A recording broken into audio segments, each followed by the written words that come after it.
கன்னி ராசிக்கான 2026-27க்கான குரு பயிற்சி பலன்கள். ராசிக்கு 11ஆம் இடத்துல எந்த ஒரு கிரகம் வந்தாலும் நல்ல யோக பலனை கொடுக்கும் அப்படின்றது ஜோதிட விதி. அந்த அமைப்புகளில் ராசிக்கு 11ஆம் இடமாகிய லாபஸ்தானத்தில் குரு பகவான் உச்சமாகக்கூடிய அமைப்புகள், அதுலேயும் 12 வருஷத்துக்கு ஒரு தடவை தான் குரு பகவான் உச்சமாவார். அந்த அமைப்புகளில் ராசிக்கு 11ஆம் இடம் அப்படின்னு சொல்லக்கூடிய லாபஸ்தானத்தில் குரு பகவான் உச்சமாகக்கூடிய அமைப்புகள் இருக்கிறதுனால நல்ல பொருளாதார வளம் கண்டிப்பாக இருக்கும்.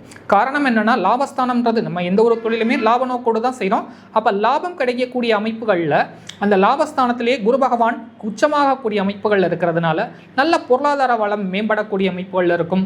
அதே மாதிரி உங்களுக்கு பார்க்கக்கூடிய இடங்களை ஃபுல்லாக குரு பகவான் நல்ல சிறப்பான இடத்தை பார்க்குறாரு. திருமணமாகக்கூடிய அமைப்புகள், குழந்தை பாக்கியம் கிடைக்கக்கூடிய அமைப்புகள், வேலையில் நல்ல ப்ரொமோஷனுக்காக நம்ம இவ்வளோ நாள் வெயிட் பண்ணிக்கிட்டே இருக்குமே, ஒன்றுமே கிடைக்க மாட்டேதே அப்படின்ற மாதிரியான அமைப்புகளில் ஏக்கப்பட்டிருந்தவங்களுக்கு ஃபுல்லாக நல்ல இடத்துல வேலை கிடைக்கக்கூடிய அமைப்புகள், அதே மாதிரி வேலையில் ப்ரமோஷன் ஏற்படக்கூடிய அமைப்புகள், சொத்து பத்து வாங்கக்கூடிய அமைப்புகள், காரு, வீடு, மனை, வண்டி, வாகனம். ஒரு மனுஷன் எப்பயுமே சந்தோஷமாக இருக்கணும்னு தான் ஆசைப்படுவான்.